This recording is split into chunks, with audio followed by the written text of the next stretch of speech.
Yeah, you just couldn't. I see. All right, seems like we're working. Can everybody hear okay? Yeah.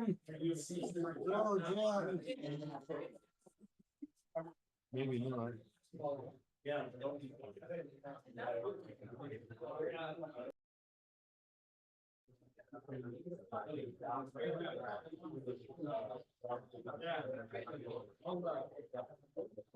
Oh, it's using this mic, which is okay, I guess. Jim, can you hear me? Can you hear okay? Okay, you're muted, so, but I see you.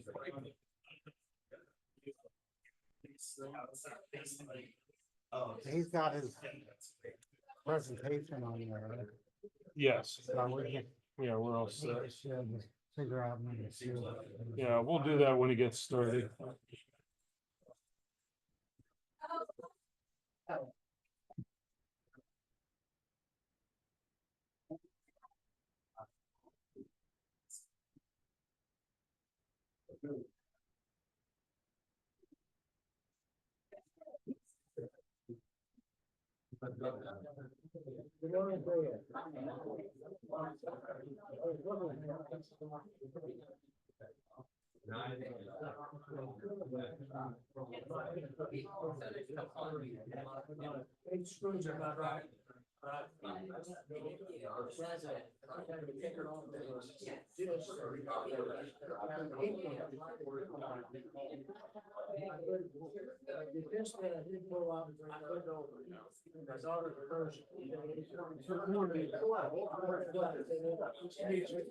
I'm gonna be helping with the Zoom meeting and stuff, so if you need anything, do you want to advance your own slides or? Well, if you would, just kind of stay behind the podium. Yeah. Because this is the microphone and camera for the Zoom meeting. Got it. So you can see yourself over here and just use these arrows or the space bar. Or Yeah, whatever you're- so I guess the only thing is how to. I'm gonna share it. When they introduce you, I'll flip over to the PowerPoint and share the screen. Right, then I just, the remote is. We don't have a Oh, you just remote. have, you have the mouse. That's Yeah. perfect. Well, I'll use the mouse. I just hit the keyboard. Yeah, if you don't mind using the keyboard, we do have a remote, but we're out of USB ports to make it work, so unfortunately. Yeah, no, that's not, you got a lot of usage for the USB ports. Well, Yeah, I guess you yeah, have two we're ports, kind of, so. well, the mouse is remote, we should Yeah, have, yeah. should have got a different one, that would free up the port, so we may end up buying a different one. But otherwise, yeah, we're good to go. Awesome. We do have a remote in here, I mean. No, I don't need one. I was thinking that was for the remote. I didn't realize it was for a mouse, but it doesn't matter. Yeah. The keyboard works great. Okay. All right, and I can advance them too, if you'd rather not mess with them, so just, No. I'll be sitting right here, so just. And hand I'll me the see mic. the presentation on the screen. Yeah, you'll see everything right there. Okay, great, thank you so much. It's gonna be hard to stand behind a lectern. Well, I'm not really good at that. you don't have to stay there, but if you go much more than this away from it, they won't hear. Yeah. You know, your No, audio and drops I'm out. thinking more of this, like I like to walk out here, but I'm. Yeah, yeah. A lot of people do. Yeah. Make sure like, was. Well, you know, everybody sees the back of your head. Then they get blinded by the light off the back of it.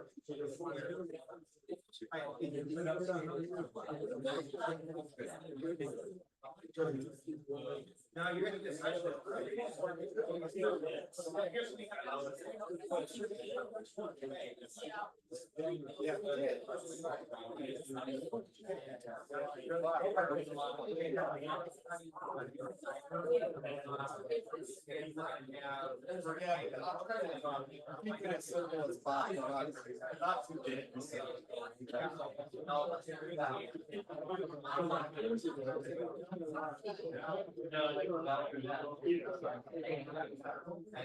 Hey, Jim.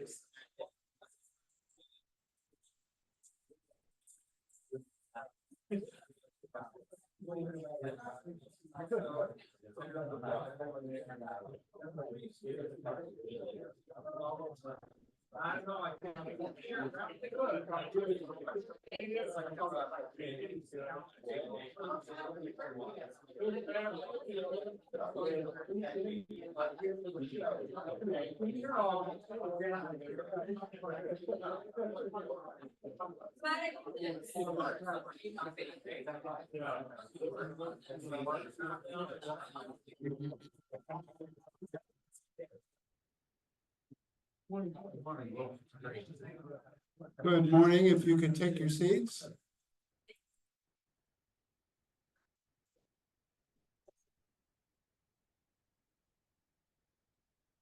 Julie will give the invocation this morning. Welcome. Thank you.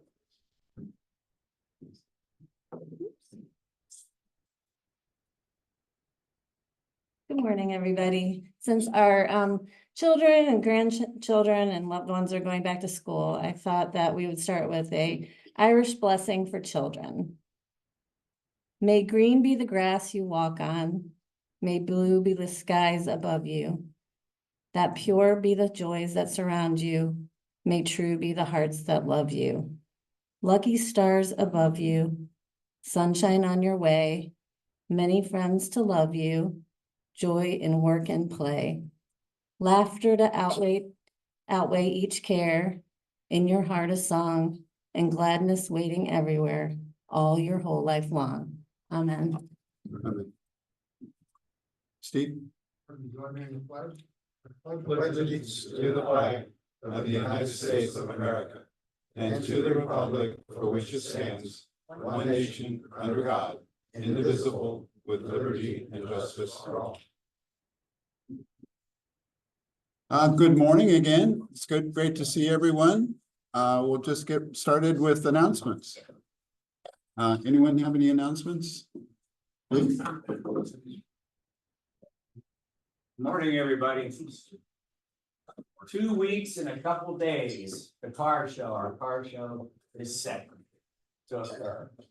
I want to thank everybody that signed up, volunteer. We've got well over 30 people signed up here from our club. Thank you. If you have not gotten a new T-shirt or you're going to use your existing one or whatever, if you need a new one, I've got them laid out here. And if you forgot where you signed up, I've got the sign up sheet here with the times and so forth for the for what you signed up. Thank you. Thank you. Barb? Morning.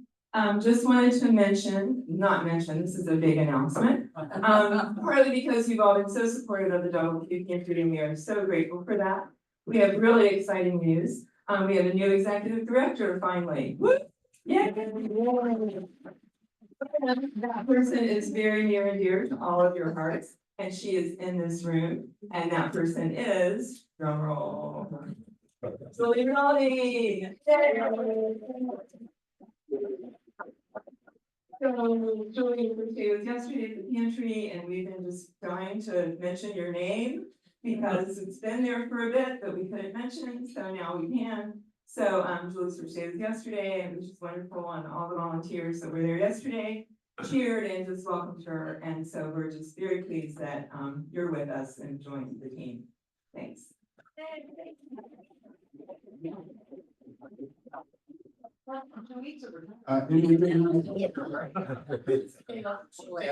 It's okay. Tomorrow is the Dublin River cleanup.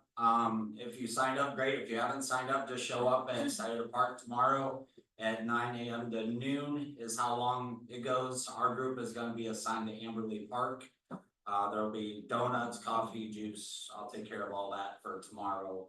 And so yeah, we're just looking forward to it. Rain or shine, just show up at Side of the Park around 9 a.m. We'll fill out all the paperwork and things. So all right, thank you so much. That's it. Thanks. What will you be doing? Cleaning up litter and cleaning up stuff out of the river. So Okay. Other announcements? Yeah. Hearing that, are there any happy about? Well, I got Oh, Tim. announcement, the we call it the party next Friday. Perfect. Perfect party, it's gonna be in my house, which is right across the street, 6044 Whittingham. Please come if you can with your spouse or significant other, hope to see you. Thank you. Steve? Okay, 2 happy bucks. Next Friday, I'll be in Chicago welcoming a new grandson. I went to the volunteers meeting. They're gonna have the 3/4 scale version of the wall from Vietnam Veterans Memorial in Washington. Will be in Delaware, and put flyers on the table. September 12th through the 15th, 4 days, open 24 hours, it's at Havner Park, which is on Newbury Road, just south of Delaware. It's gonna be bringing in Thursday and Friday, we'll be volunteering to help bring all the school kids in.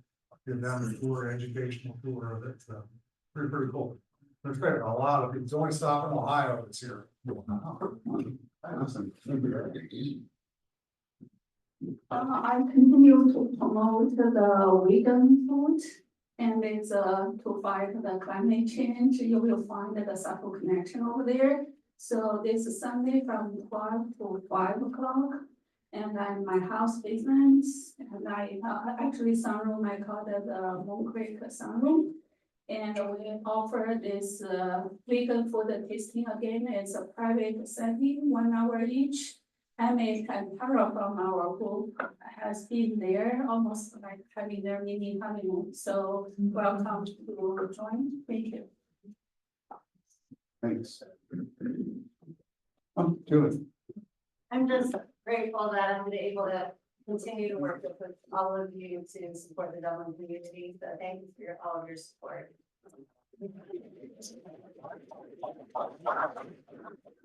And I was just gonna say happy birthday because Julie is the new executive director. That she's with us, and Jim Wilson, well, he was gonna be on Rotary for Pantry, but now it'll be Julie. So Jim knows that he's welcome to come to a meeting anytime as one of our guests, and he might wanna do that. But he's also happy that Julie's already with us and just continue Pantry. And you won't hear as much from me about Pantry because Julie will be here. There you go. Thank you. That's wonderful, thank you. Oh, wow. I've got one, I'm a year late in this, so, I'm a year late in this. I became a great grandfather, so did Leslie a year ago. Her name is Noelle. We call her Noe.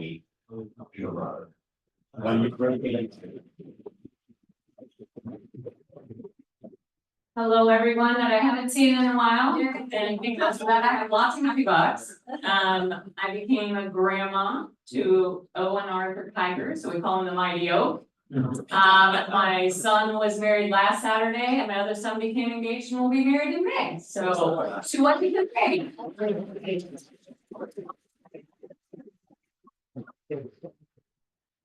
Anyone else? Okay, we do have 2 truths and a lie today. So Maddie, if you'd join me.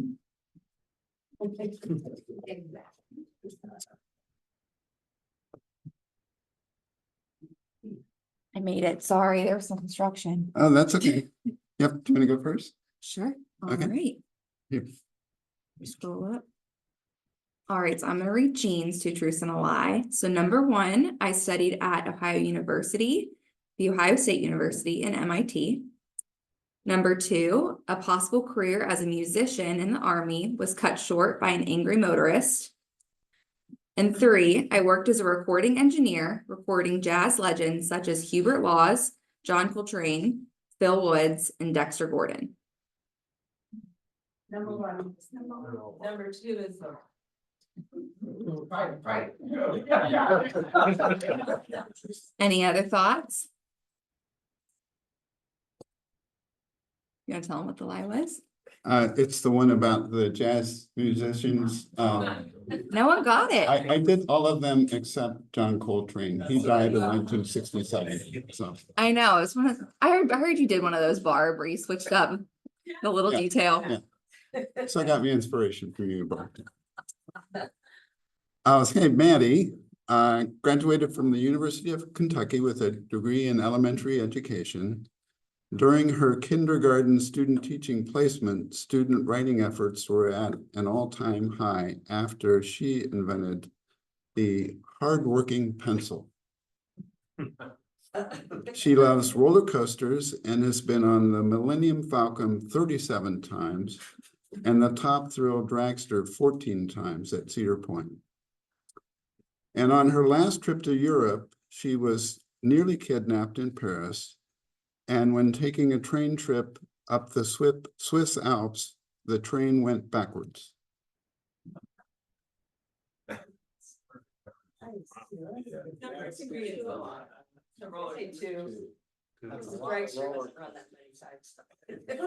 I hate roller coasters, so you're right, I wouldn't really know that. All right, thank you. Yep.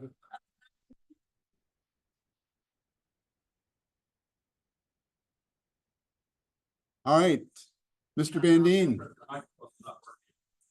Oh. Mr. Bandine.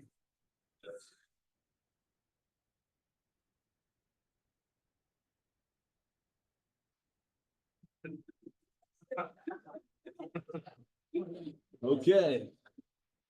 Good morning. Obviously, the first thing we do, even though Dave is no longer in charge, we still do Rotary protocol. So if you do not have your badge or your pin or your card, you owe $1. Oh, there's Mr. Benz.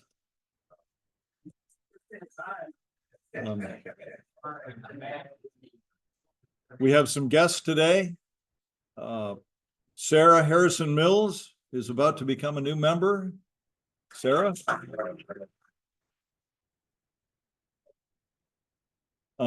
Michael Schechter is Ramona's guest.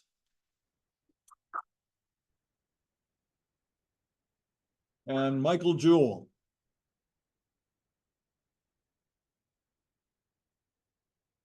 Okay. Just trying to come up with some things for today. I looked up what happened on this date, August 16th of many years. A few big things in the music industry. Aretha Franklin died on this date in 2018. Elvis Presley died on this date in 1977. In sports, the first issue of Sports Illustrated was released today in 1954. Babe Ruth died in 1948, and it's interesting that in 1927 with the Yankees, he hit his first home run on this date also. In 1896, gold was discovered in the Klondike and started the Great Gold Rush to California. The other item, which is very significant, in 1962, this was the day that Ringo Starr replaced Pete Best as the drummer for the Beatles. For today, our small pot is $22 and our large pot is $265. And need someone to draw, I guess, speaker, you would draw a number for me? It's a lot of responsibility. It is. But 997-2009. Rich, all right. Do you want the large or the small, Rich? You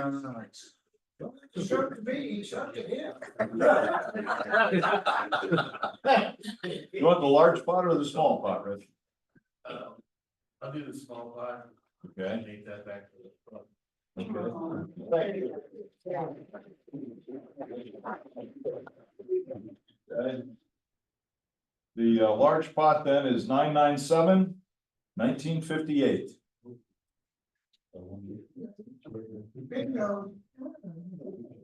Okay.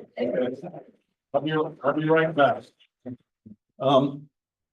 The other item is that it was interesting that one of your lies was roller coasters, because today is National Roller Coaster Day. And it's also Tell a Joke Day. So it's hard to, or maybe it's just me, it's hard to come up with clean, non-political, non-whatever joke. So I came up with a stupid knock-knock joke. So here we go. Knock, knock. Tank. You're welcome.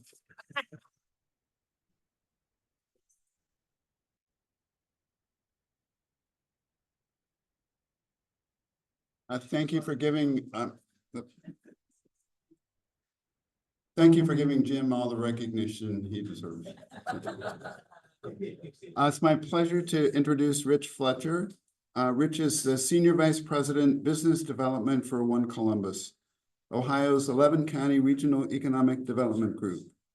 He is responsible for client attraction strategies for the region. Rich has over 25 years of leadership experience in economic development and real estate. Rich has worked in various leadership capacities within private sector, government, and nonprofits. He graduated summa cum laude from The Ohio State University and received his master's degree from the University of North Carolina at Chapel Hill. Rich, welcome.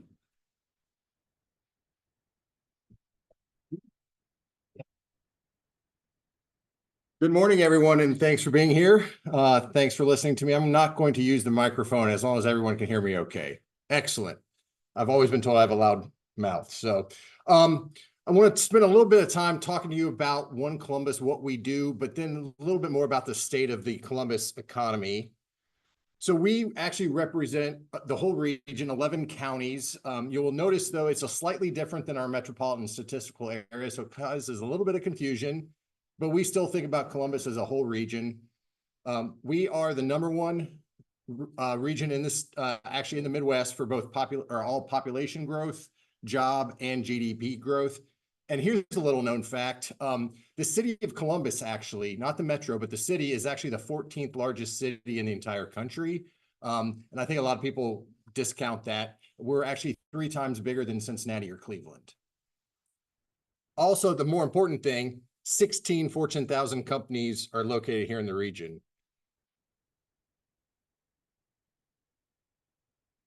And apparently the technology is not liking me. There you go. Thank you. Apologize about that. So the region, we talked a little bit about 2.3 million people. We expect to have 2.6 in the next 5 to 6 years, 1.2 million labor force. So we'll talk a lot about our population. I'm going to jump forward probably. We are actually the fastest growing part of Ohio. And if it weren't for Columbus, we would not, Ohio would actually be declining in population. I think that's important. I think you're going to need to help me there. I apologize. Keep on going. So let me show this. This is kind of a new vision we've come up with for our organization. And I think it's impactful because it's really not about us as One Columbus. We're a 20-person nonprofit working in conjunction with a few other nonprofits. But quite frankly, this is a whole regional approach.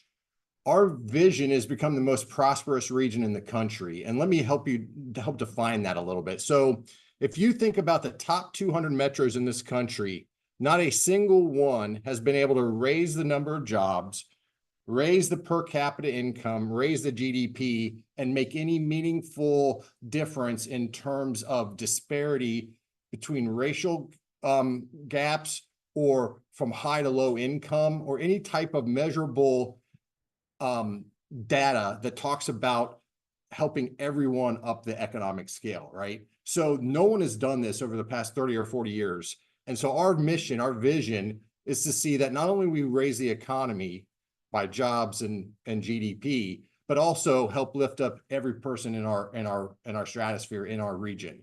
That's a lofty goal. That's not something we're going to do, but that's the vision. And we feel like as part of the Columbus Way, as a group, we can do that.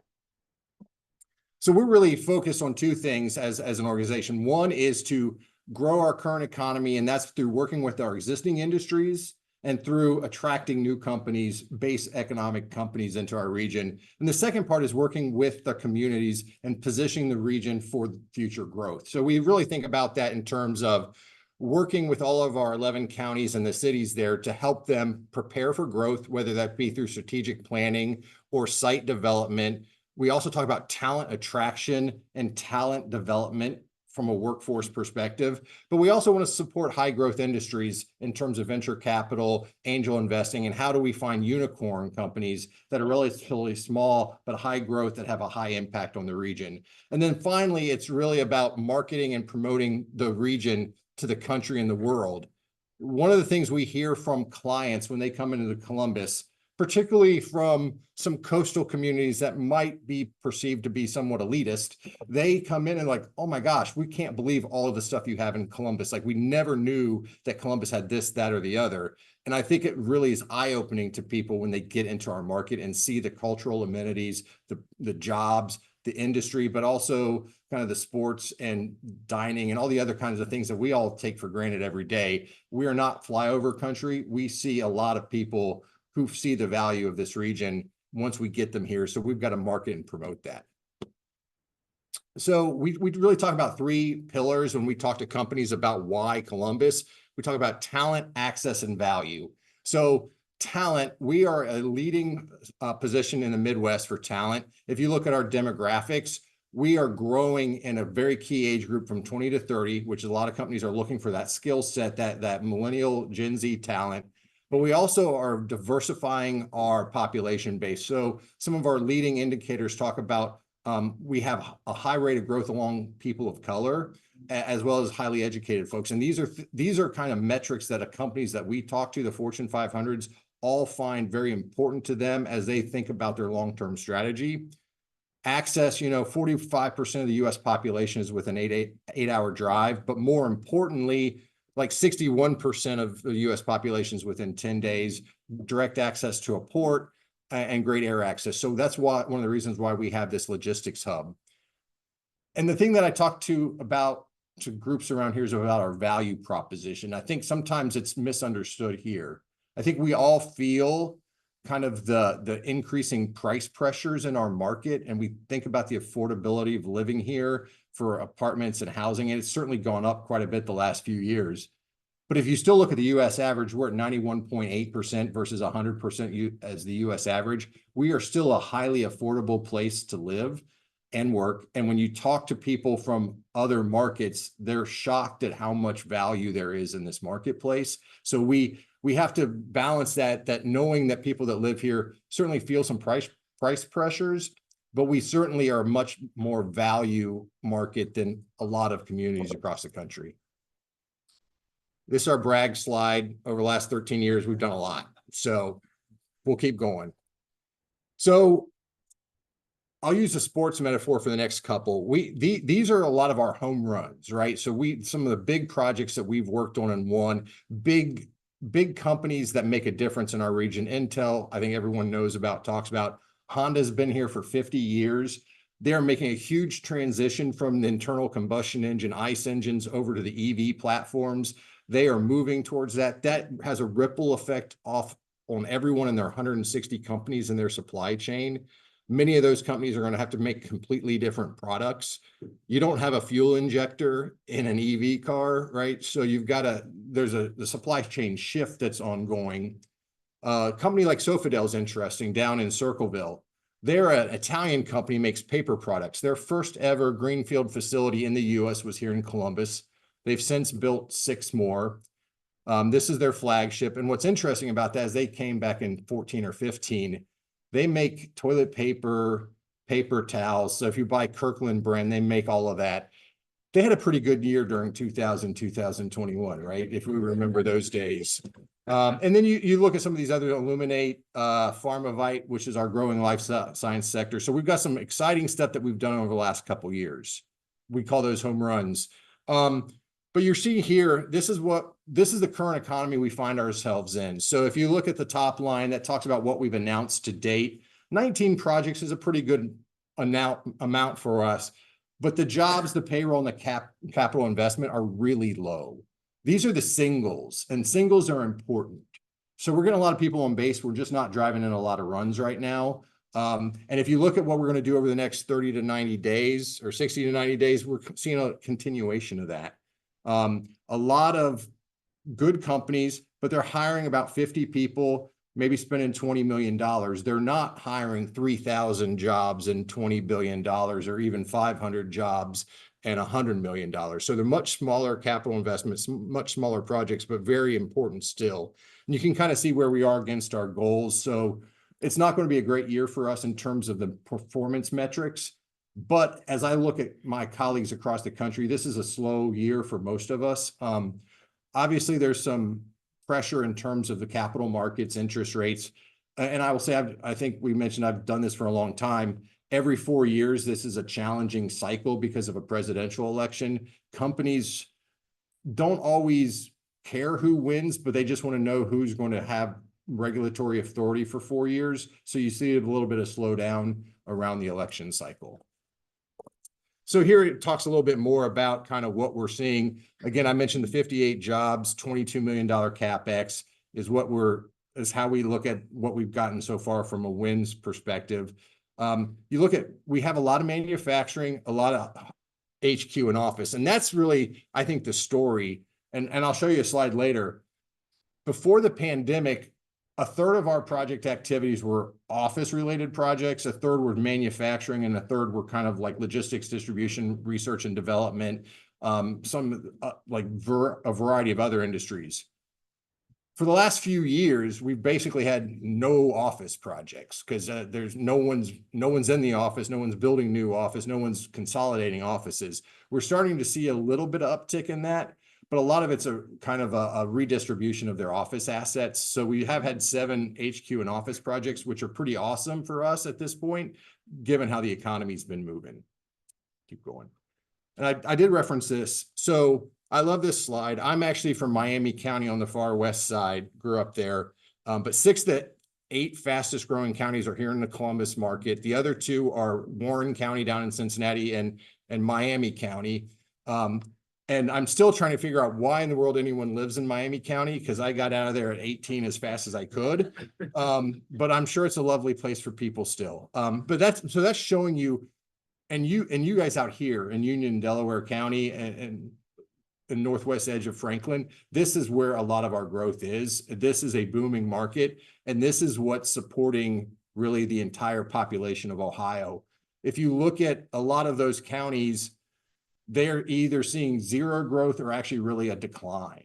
That's what it is. So we're seeing an influx of people from other parts of Ohio moving here, but then we'll talk a little bit about where other folks are coming from. But half of the people moving into our market every year are coming from other parts of Ohio.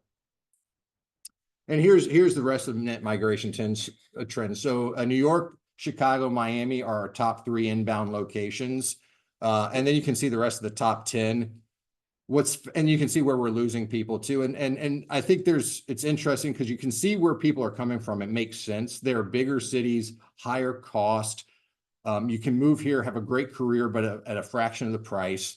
We're losing people to some of the Sun Belt, some of the Southwest. Some of them are retirement places. Like, I don't know a lot of business in Myrtle Beach and Punta Gorda. But like Columbia, Tampa, Phoenix, Dallas, those are pretty important economic basis. So you can kind of see how we're distributing those assets.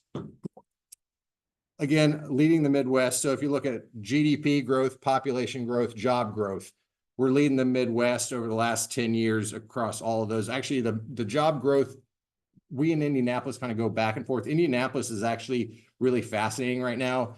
They're actually growing slightly faster than us in population. They also are building about 8,000 more housing units a year than we are. And so our hypothesis is that we're a little bit constrained in our housing market right now. We're actually building fewer homes now than we did in 2000, 2005, 2000, maybe not 2008, but like we're building significantly fewer housing units than we were in the early 2000s, yet our population growth is much, much higher.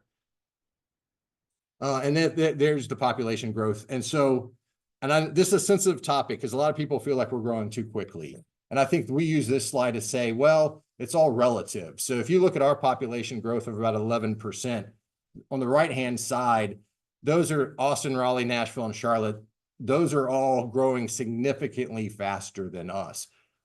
I don't think anyone here wants to be Austin, quite frankly. That's not, it's a great place, but they have a lot of challenges. But the issue is that we are growing. We're not growing as quickly as a lot of places. If you look at the national average, we're slightly above the national average growth rate.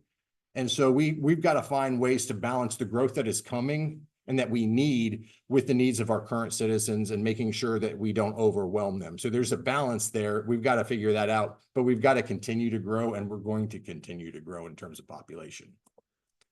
All right, so where are we headed? Keep going. So we talked a little bit about some of these industry sectors. If you look at the pictures on the top, those are what we call our emerging sectors. So semiconductors, EV, battery, automotive, and then third is life sciences. And that's something we're particularly excited about. The bottom line is what we call like our base, our economic, our traditional industries. So like HQ, office, distribution and logistics. We're one of the leading markets in the country for that. Data centers and AI. And I would add food and beverage in there. We have like 160 food and beverage companies in the region, both from a production, packaging, labeling, all kinds of stuff. We don't have it there, but we see a lot of growth there. But if you look at the future for us as a region, semiconductor, the EV supply chain, as well as life sciences are really hot, new emerging markets for us. And I did reference this slide earlier. So this is like pre-pandemic on the top. You can see where we were from an office perspective and from manufacturing. The bottom is where we were at the end of last year. So like 9% of our projects were office related versus 64% manufacturing. A huge discrepancy. If we skip to the next slide, you'll kind of see where we are. So this is a slide that talks about when people ask us for real estate needs. So I sent out something yesterday to a client who's looking for more life science space. And so that would go into our advanced manufacturing. But if you look at it, almost the little over a third of our projects right now are advanced manufacturing, then followed by automotive, and then shale energy and petrochemicals. And so you don't think of us as shale energy and petrochemicals, but where you see that right now is you've probably all read about some of the power issues the AEP is having in terms of capacity. That's really a transmission system because we're a deregulated marketplace. So our investor-owned utilities don't actually generate the power. They just distribute it and transmit it. But part of that has created this lack of supply. And so we're seeing a lot of companies coming into the marketplace looking for the shale gas to create gas-fired power plants to boost the supply that will then help the transmission system. So that's a couple of things, right? So we've, I'm going to go off on a tangent. Sorry. I spent 7 years for a power company, so I can't help myself here. So, you know, that for 30 some years, we were flat or declining in terms of our energy uses as a country. And that was primarily because of energy efficiency. Manufacturing was using a lot less energy because they were becoming much more efficient. Like your air conditioners at home, right? All these things are more efficient, so we're using less energy despite the fact that we were growing. So companies weren't building new power plants. They were actually decommissioning older power plants. And then all of a sudden, AI comes about. And AI will do to the power system what air conditioning did in terms of the usage of energy. Like, so as an example, if you go into Google and you type in my name and do a search for me or whatever, it uses X amount of power. If you do the same search, but use it with an AI search feature, that is 40% more energy than the typical search. And that's just one application of AI. Let alone the medical advances they're using in terms of cancer screening or in terms of automation of customer service functions or financial services. So we're just at the beginning stages of that. And so we're going to have we're going to have to really figure out this power situation, not just here in Central Ohio. This is across the country. My peers in the Southeast and the West and Southwest, we're all dealing with this lack of power because there's this huge influx of new power usage. Oh, and by the way, we're also trying to onshore all these companies who are doing advanced manufacturing and they're requiring power as well. So it's a fascinating thing. Sorry, I got off topic, but that's why you see the shale energy and petrochemicals there. So this I think is a more accurate reflection. I mentioned that we had those 7 office projects that I've announced. That's not typical right now. So if you look at our pipeline, we have 92 projects, 50% of them are manufacturing and 13's office. I mean, that's higher than 9, but it's still pretty low. Most of what we're seeing is new companies looking in the market, and a huge percentage of them are or international.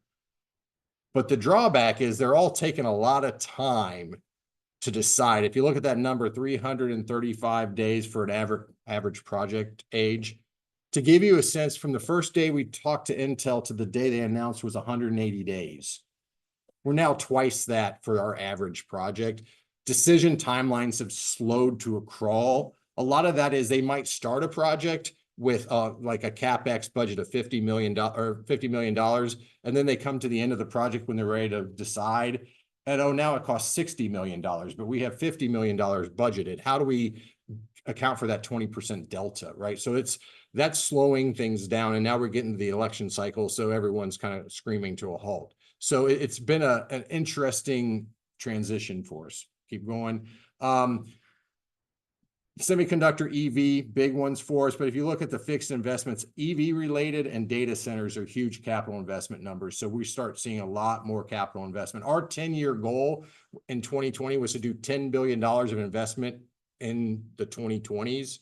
Last year, we did $10 billion. $9 billion was Amazon Web Services doing data centers, right? So the scale has changed completely. All right, just the last couple of slides and I'll get out of your hair. So we talked a little bit about office. So this shows you our vacancy rates plus kind of where we're at with construction. So a few years ago, we were building a lot of office space because we had a lot of office projects. Everyone wanted to be here. We were inundated with them. Spec market came out. We're overbuilt now. We're seeing vacancy rates up. But I was meeting with someone yesterday, and they were talking about Columbus, like downtown and the impact on downtown. 67% of these vacancies are in the suburbs. It's not just a downtown Columbus issue. It's all the way around 270. So we're higher than average in vacancy rates. A lot of that is because we were building at the wrong time. Not we, but the development community was building at the wrong time. And now it's kind of like, how do you figure out what you're doing with that and with that office vacancy? And some of it is being reutilized and some of it hasn't, and people are going to have to figure this out. And it's different. Some of the suburban markets are different than the downtown markets, where you might be able to convert some of those to apartments and other residential. But if you have a large spread out complex in the suburbs with lots of surface parking, that may not work as well for a residential conversion. More bad news, sorry. 245 office leases expiring in the next 12 months. 32 leases of over 10,000 square feet. And here's the kicker. 60% are in the central business district or out here in Dublin. So it's a big deal. But then you go to Bridge Park, or you go to Gravity in Franklinton, and everyone's moving there, right? You get this flight to quality. So people are still looking for office space, but they're looking for the highest Class A they can find that's in mixed use, that has lots of amenities. Because when people are coming to the office 3 days a week, I'm in the office 5 days a week, but most people are in the office 3 days a week. When you're going in the office 3 days a week, you've got to drive a reason for them to come. And that is having multi-tenants with lots of activities, with restaurants and activities and bars and things like that. And that's why those two markets are doing really well. If you look around Capitol Square and downtown, not so much. All right. Industrial real estate. So during the pandemic, everybody wanted to buy everything from home. We're a leading logistics and distribution. So we had millions upon millions of square feet of distribution space being taken as soon as it was built, as soon as it was being up for lease, it was done. So national developers came in, we built and we built and we built. Now we have a little bit overbuilt supply. So we have a little bit of vacancy right now in the industrial sector, but we still see a lot of activity, but not as much for the million square footers that were built. But if you have something in the 250 to 500,000 square feet, it's getting leased up pretty quickly. It's some of the larger boxes that are a million, and you're seeing a lot of those down near Rickenbacker. All right, we're here in Dublin, just down the street from Marysville. So you can see a couple dips for Honda. Like, I don't know if anyone remembers 2000, there was a kind of a shutdown there for a little while, but otherwise vehicle production's back up, doing really well. And we're excited about their future. They're excited about their future. The partnership with LG down in Jeffersonville, building the battery plant down there. If anyone's been down towards Cincinnati on 71, it's amazing what they built down there in the middle of nothing. But that is going to shift not only the Honda plant in Marysville, but also in East Liberty and also in Anna. They're all going to be converted towards the EV supply chain. So exciting times for them. And then this one, actually, this is kind of good news. I think some people look at the unemployment rate like going up as a bad thing, but I will tell you from a business community perspective, when you have 2% unemployment, it's a very challenging market from a business perspective. 4% is really where you want to be for a full employment. So we're starting to see that number tick up. But what's interesting is if you look at the green numbers below each of those, that's the rise in the labor force. So you're seeing a little bit of an uptick in unemployment rate, but you're also seeing a rise in the labor force everywhere. And that's really a great sign, just seeing this growth in the labor force of, I think every county is at over 2%. Oh, no, sorry, Logan's only 1.3, but everyone else is 2, close to 3. It's really healthy growth in the labor force. So we're seeing lots of employment opportunities. We are poised. We're excited about 2025. We can't wait to get past the presidential election. And that's not I'm not making a political statement. We're just trying to get past that for the economic perspective, because we think 2025 is going to be a banner year. 2026, Intel should be coming online into 2026. Their supply chain will start coming in late 2025 and 2026. We think the best days at Columbus are certainly in our future. We just want to get through 2024 and then start seeing a lot of growth and activity come back to the region. I believe that's all I have. Happy to take any questions anyone has. I saw that hand first and then you, sir. How does, if you have this data, how does small business weigh into GDP and job growth relative to the larger capital project?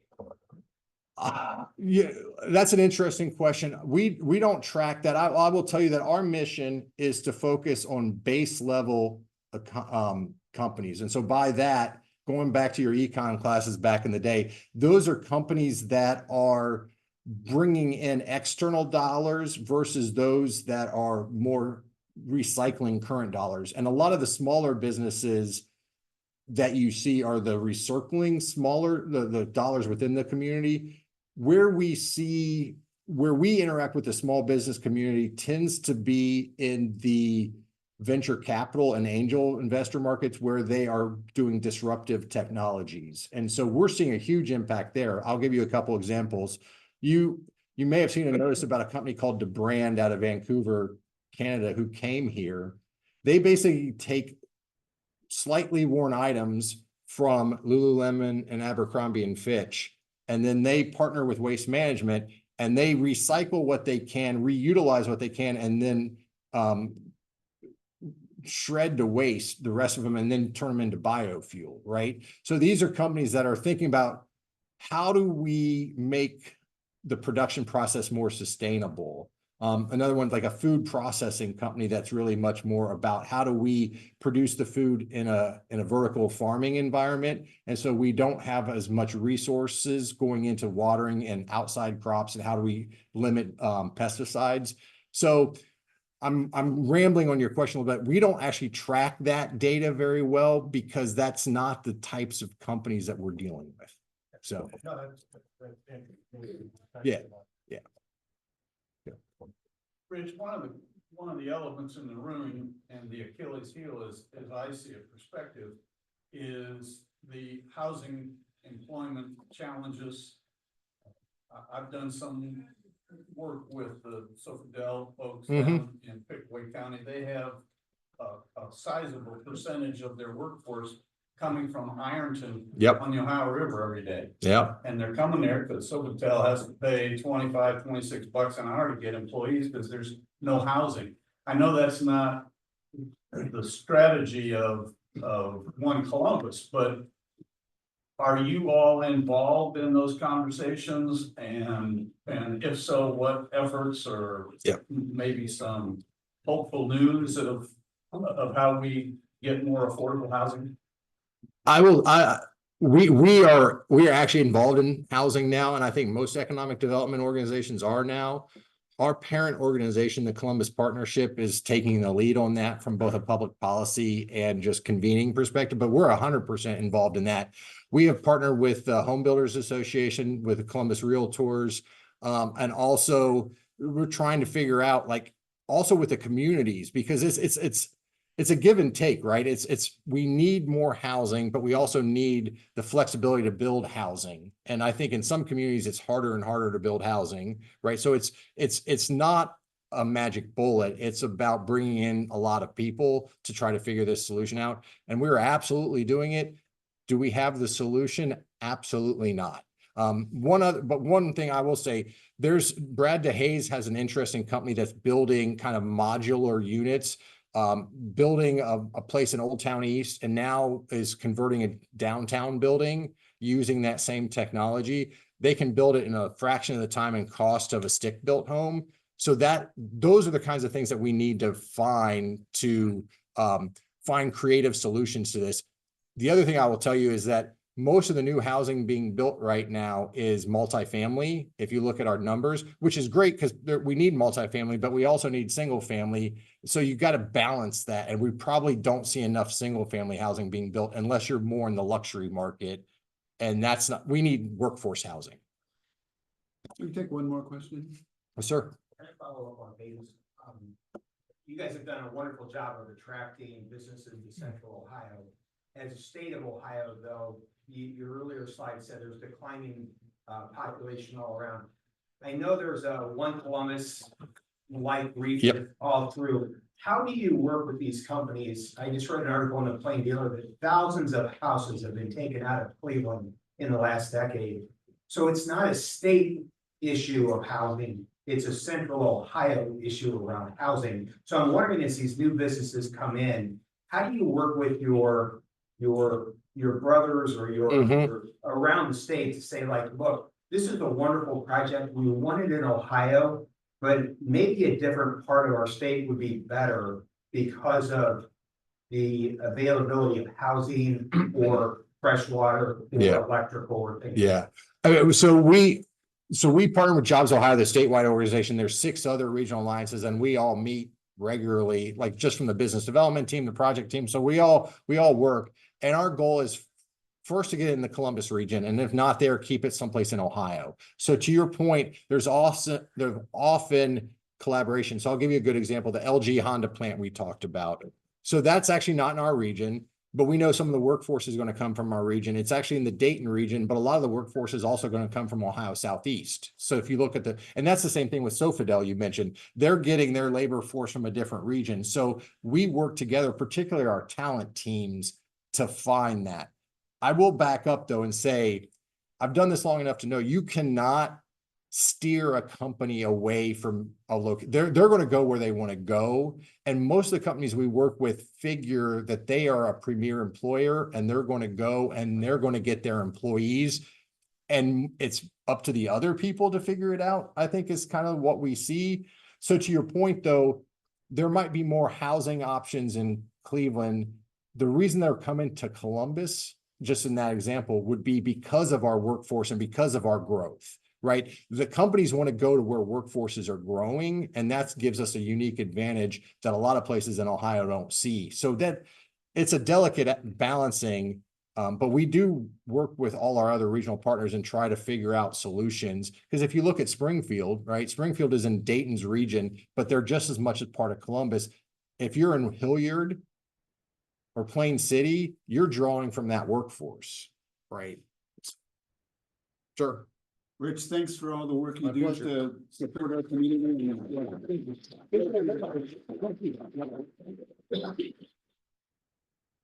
Next week's meeting is Andy Beal, who will provide a retrospective for the Columbus 500 that was held in 1983.